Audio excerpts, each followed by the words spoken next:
part of why I talk about, the new wineskin a lot and how God is shifting our structures, our culture, our values, all these things. But, obviously Christ is at the center of all of that. But we also need to change our ways so that as the fish start coming into the net supernaturally, that we can keep them. Yeah. That it's a safe net.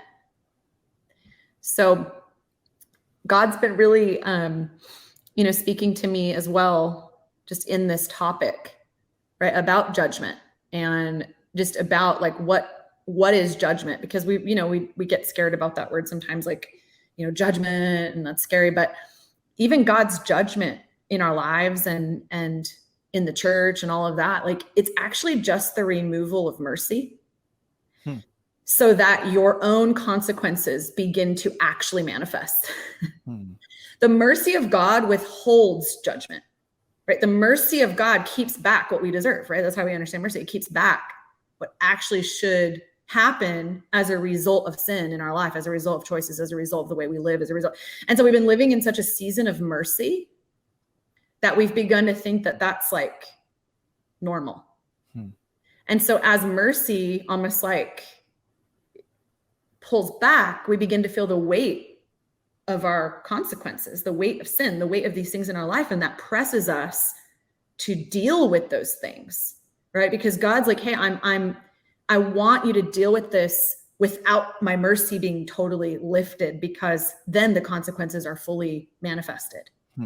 Right. And so when God's bringing the body through seasons of purification, this is why the refining fire, right? It's so that we come through the fire as ones who are tested and who have lasting, eternal reward for our life, right? When the Bible talks about judgment, there's different kinds of judgment. We know there's a great white throne judgment where we all stand before Christ, where the unbelievers stand before the Father, and the sheep and the goats are separated, right? The nations, that's the nation, but where, unbelievers are thrown into the lake of fire, blah, blah, blah. We don't have to talk about that right now, but I'm talking about the bema seat of judgment, which is actually for the believers, which is the judgment seat of Christ.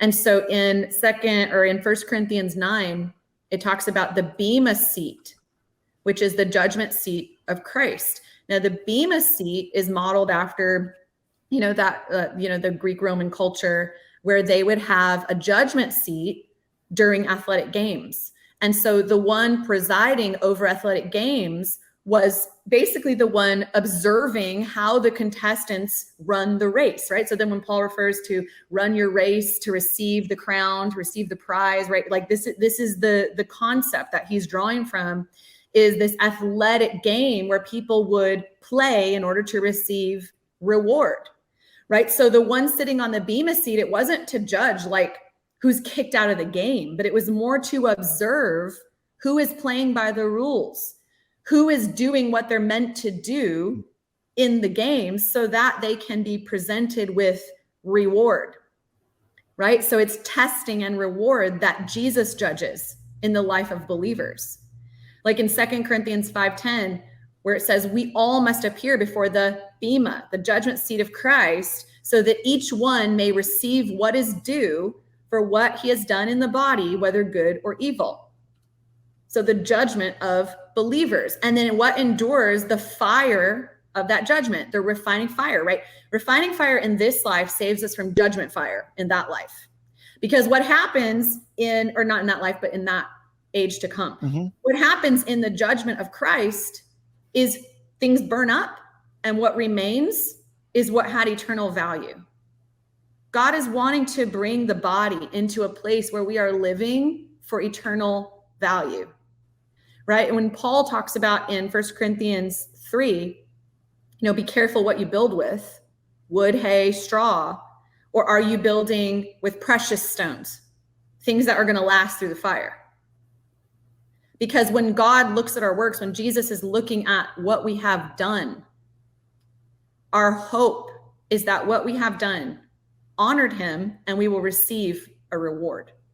The Bible talks about rewards, like even Jesus himself talks about reward. Revelation 22:12, he says, look, I'm coming soon and my reward is with me. I will give to each person according to what they have done. Right?